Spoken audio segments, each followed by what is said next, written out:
Welcome to Chris Chats To. This week, Chris chats to Rob Davies, Director of Sales and Marketing at Thornycroft's, about his journey to the top. Listen to that journey from the world of Showgrounds to that of fresh produce, and so much more. Let's hear what Rob has to say. Right, we've got you. Rob Davies, a very good friend of mine who I've worked with before and I've known for many years, and is a caterer, hospitality man. How are you doing, Rob? I'm doing very well, Chris. How are you today? Yeah, we're good. We're just hot and bothered, as everybody else is. Absolutely. Rob, what I'd like you to just explain to me, what was your spark, if you like, to get you into hospitality? Okay. Where did you start? It started. I worked in my first job was in hospitality. It was in Showgrounds. My dad was an announcer, and I lived in West Wales, which I currently do. And he used to announce the United Counties, the Royal Welsh Show, big agricultural shows. And I started life working on the catering for the Country Landowners Association, which was the posh end of the business. Very nice. In a white coat with in a white jacket with a little bow tie, and just serving the rich and famous. And that's how it began. I did that for a couple of summers. I worked in hotels in West Wales, on the coast at Tenby and Saundersfoot, and that's where I cut my teeth. And most summer holidays and Easters, I'm from a humble background. There was a necessity to work to earn your pocket money, which then turned into beer money. So it came to the end of the season at Tenby. I was sort of 16 going on 17. I'd achieved really well in school, but I thought, do I want to go and study, whatever? And my brother, a year before, had gone to Bristol. He'd become a student. And basically, I went to college on the Monday morning without any preparation whatsoever. And I just wanted to be a student to drink Newcastle Brown in the Toons Union Bar. And that's how irresponsible it was. And it is irresponsible. Knocked on the door, and they said, yeah, there's a catering course going. And I wanted to be a silver service waiter at the time. That's what seemed to be the glam job.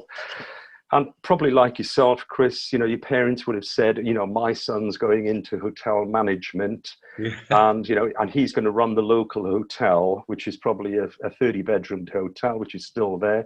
And they thought that was the job for life. So within a month of taking up the course, and I took up a 706-1, which is a City and Guilds, which is equivalent to there was still 706-1 and 147, which then became, 147, 151, then became 706-1, and they depleted now, but they were basic general catering courses, full-time courses, and very, very good courses, They were good. which I attended at Cardiff.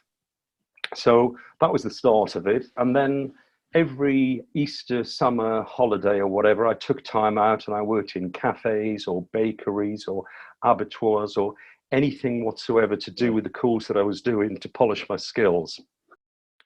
The course sizes were small at the time, and we were up to about 24 per course, and it was heavily laden with it was a practical course. It was a practical chef's course, right?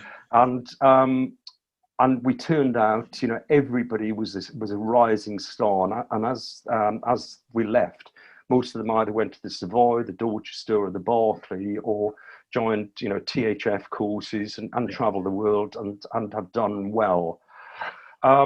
I was enjoying myself so much, I'd become social secretary in the college, so I was booking bands, very much like you, Chris. I was into my 70s and 80s music. Yes. And I was, Emerson, Lake and Palmer, they were all there, and booked some really good bands. And this was the other culture. There was, as well as working really hard and making sure that these qualifications I was studying, I was coming out with very, very high levels on it. And I worked very, very hard, as well as doing daytime and jobs on the weekends and working, to keep things going.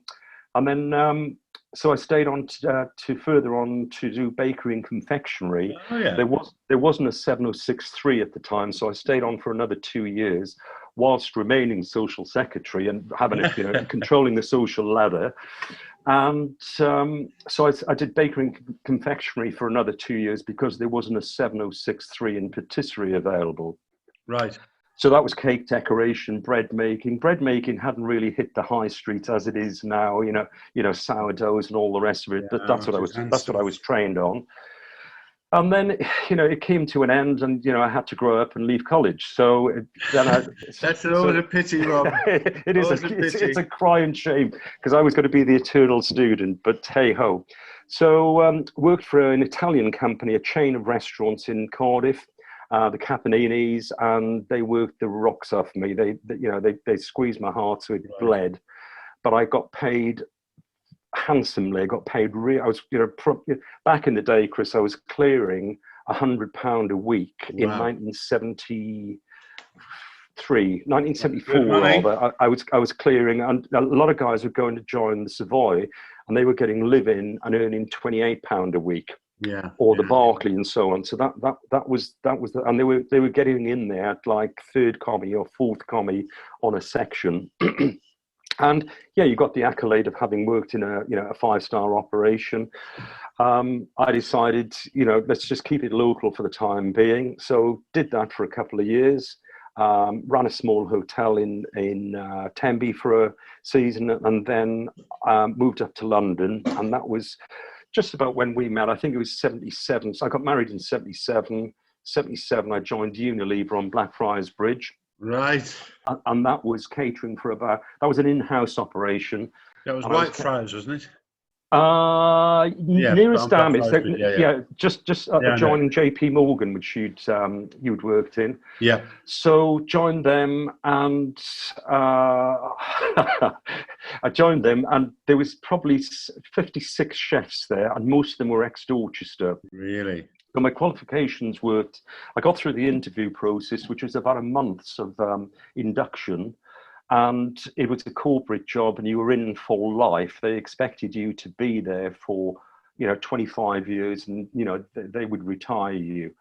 Part of the interview process was to do a costing on the 18 catering areas that they operated in there. We had, foreign diplomats, and if you were out by 5% on the costings of every operation, and that goes from a sandwich bar to a gold service director's dining room, then you didn't get the job. But what they made you realize is where the profit and loss is made on waste. Right. If you peel a sack of onions, what's the weight of the waste? If you crack a case of eggs, what's the weight of the waste? So the training was all there. Yeah. I had the sort of technological training from college, having done that sort of costing. It's all about cost at the end of the day, Chris. You know what it is, and how to work your percentages out and all of that. Because we weren't great studies of mathematics in school, because that's why we went into hospitality. I still use it today, Rob. I still use very much so. Yeah. I learned the Trust House Forte, and I still use their cost analysis percentages today. Yeah, absolutely. Work for him. Yeah. And then you have to do that, because I then got into food service in different areas, and you have to work. You have to cost on your feet. How much did it cost me this morning, and how much is it going to cost the customer tomorrow? That's that conversion you have to have, in your mind, in your bones, basically. So that was that, and I lasted there 9 months, and I was it wasn't a Henry Weinstein scenario, but I was set upon whilst in the changing room, and I decided I wasn't going to work there any longer. Okay. Enough said, Rob. Enough. So we're not going to elaborate on that one. So I walked straight out the door, went to the chef agency, and lo and behold, Citibank Lewisham comes up. What a great place. I know. And you worked there, I worked there. And the next morning I was in there working as a pastry chef. We both knew the place. We were catering for about 600 plus there on a daily basis. And then I joined the company we were with, which was CCG in the day. And I was with them for 7 years. Got through to be sort of company chef and opening units, and then did a bit of area management for them. And lo and behold, after 7 years, my fruit and vegetable supplier came up to me and said, how much are you earning? And I said, oh, 20 something or 18 something or other. And he said, well, let's make you a proper offer and go and get a German car, go and get yourself a brick for a mobile phone, because that's what they were when they first came out, and come and work for me as a rep. And I said, you've got to be kidding. There is no way in God's earth. I'm a suit, I'm a manager, I'm in control of 17 or 18 units in the city. We're dealing with banks, offices, insurance companies. And, this is what I've been trained for. And he said, come on, you're going to love it. And I said, and this was a total crossroads. Yeah. And I thought, the money's right, so why not? So joined him, and he was a character. You might remember him back in the day, and Tony Nelson. And Tony Nelson. Yeah, and that was the break. And I worked out at Spitalfields. And from that point onwards, Chris, I think what happened for me was get up in the morning. These are the rules, which was a portion of my success. Get up in the morning, be an hour earlier than anybody else. So, you'd get in there for about 5:30 in the morning. And then, you'd go through all your, who's ordered, who hasn't ordered, your non-runners, find out who hasn't. From your portfolio, and then ring those guys. Before we had mobile phones, you'd have to wait for them to get in and say, you've forgotten to order, do you need? And effectively within about 2.5 years, I trebled my salary. Really? And I really, really, really put my back into it. And I'm not motivated by money. It's good if you've got money around you, yes it is, but the success, it was a lot easier in the 80s. You could walk around St James's to the gentlemen's clubs and possibly do 8 to 10 calls in the morning. Yeah. And then the secret is to keep working and do 4, 5, 6 calls in the afternoon. It was a very personable touch. You meet people, you shake their hands, you look in their eyes and you say, trust me. And one thing about my lifestyle is I've never stolen anything. I've always been as honest as possible. And if it's possible to do something, we say, yes, that's possible, that's achievable. And never spin any yarns and say, oh yeah, of course we can do all of that, and forget about it. If you give not what people want, is it? People want honesty. Yeah, you've got to react to it. If somebody gives you an opportunity, you've got to get hold of it and make the damn thing work. And that means taking the whole thing apart. How the logistics going to work with this? Is the pricing right? Have I priced the guy correctly? If I said that's cost £1 today, that's what it's going to cost him until it changes. We can communicate a lot easier these days, obviously, with the internet and mobile phones and the rest of it. So everybody's on call, everybody's contactable 24/7.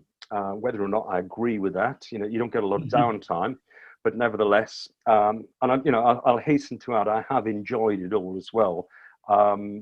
It was easy in the 80s, and you just thought, you had the Midas touch. But what you're doing all the time is living on other people's mistakes. Right. And that's the negative side. So it's either quality, service, or price. And because it's fruit and vegetables is what I've majored in from about the mid-80s. And it's been a very kind industry to me. I worked out of the old Spitalfield markets, and then I did that for 3 years, or 2 years with Nelson Brothers. And then I brought some very good work in for them, but they weren't doing the job as well as they should have done. And lost one thing was like Wembley football stadium, which was like the jewel in the crown. Yeah. And all the cricket pitches around London, the Oval and MCC, big stuff like that. And they just weren't doing the job. And I just thought, it's happy days, guys. And then one of the larger companies, one of the national companies of Covent Garden, rang me up and said, hey, you're stealing so much work off us. You better come and talk to us. Come and work for us. Yeah, come and work for us. And that was that. So once again, you get made an offer that you kind of can't refuse. And I stayed with them for 14 years. And where my skill sets then became effective is I used to deal with the acquisition. So if we bought a small company or a company had retired through ill health or old age or whatever, we'd buy the company and then I'd integrate it into the big machine. So we started, and it wasn't my doing solely, but we started at 4.5 million, and I left them 14 years later on 68 million turnover. Really?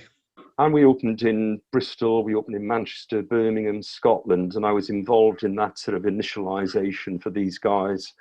But once again, get up in the morning. Don't be afraid of work. If yes, you've got I've got a wife and kids, and you've got to get back to them. But I'd always get home by about 5 or 6 o'clock in the evening. But get out. The alarm would go off at 4, quarter past 4. Drive an hour to get into work, do your stuff, and then go out and start your working day from about 7 o'clock in the morning. So, and it's really interesting, being a chef, to walk into somebody's kitchen. There's a body language. You just don't walk in people's pavements unless you're called to do so. And there's an area of respect. You're aware of it, Chris. But for the uninitiated, you just don't walk into a kitchen and say, "Hi, chef, how you doing?" No. You're likely to have a saucepan wrapped across your head. Probably a copper one as well. Yes, indeed. So very heavy copper one. Yeah. So and that was that, and I've done that. So I did that for 14 years. Right. And the company was getting bigger and bigger, and the industry was changing, and the banks were changing. So if you made a large acquisition like Hilton Hotels or De Vere or whatever, you'd have to physically fund that work for 45 days. So you'd need to go to the bank and say, "I need $1.5 million to fund this new work that we've got." Yeah. Because you've stolen it from one of the other big three or one of the other big four national competitors. And then instead of, the chairman of the company used to take the bank manager out on his yacht and, have a bit of a jolly, and then there's the £1 million sorted. Then the computer came along and did an assessment and said, no, you can't. And the personality side of it was taking out of money. Absolutely. It changed immensely. And then you've got to start cutting your cloth to fit, and the job wasn't being done as well. And the job became very, very stressy for me, because you're reliant on your black book, which is your portfolio. And when you start losing accounts, or you start losing friends for having done a bad job, then that hurts. Hurts you in the pocket, and it hurts you in your social. You've worked very hard to build a relationship with somebody, and then suddenly it's broken. Because you only need to make one mistake. Chris, if I'd let you down your Christmas lunch in a large bank, you'd never use me again for 10 years. No, quite right. I can remember that butcher let me down once. Never get it. Yeah, and you'll never use them again. In 25 years of trading, and maybe it was somebody else's fault, but you'll never. They let you down, and that is it. And I've had that.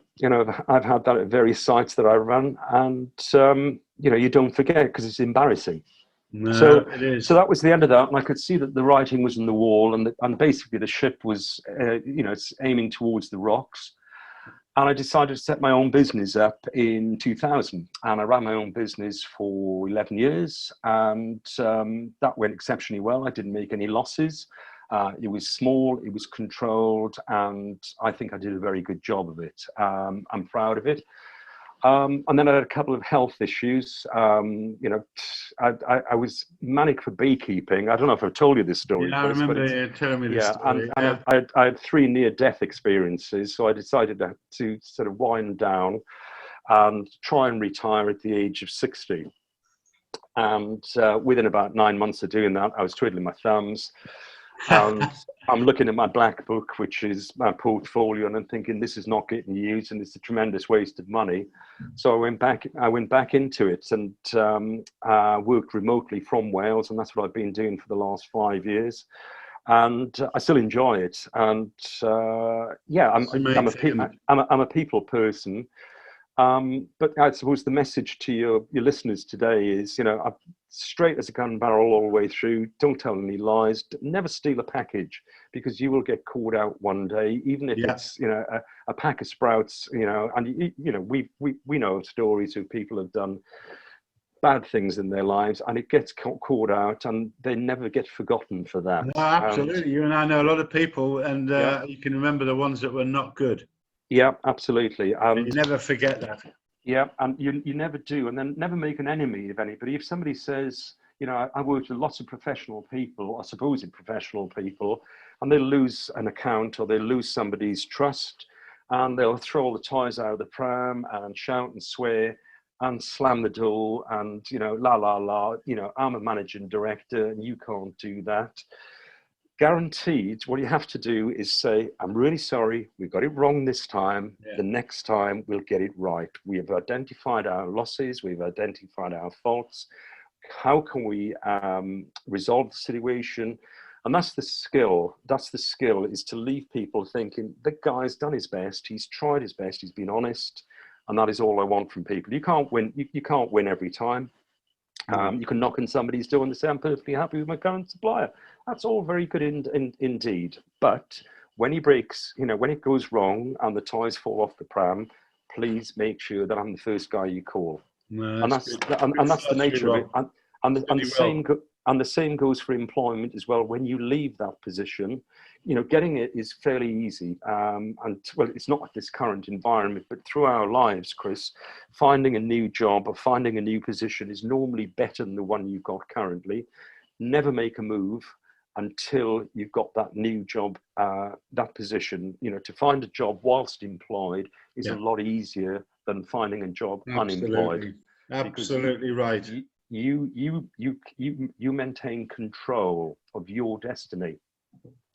And everybody that's watching this is on a journey, and it's easy for me to look back and say, hey, it wasn't easy, but as long as you get up in the morning, you give 100% every day. Yeah. And, you know, we mentioned golf earlier on prior to starting this off, and I haven't played a lot of golf in my life, but, you know, and, you know, I've never taken a day sick, and I've never signed on.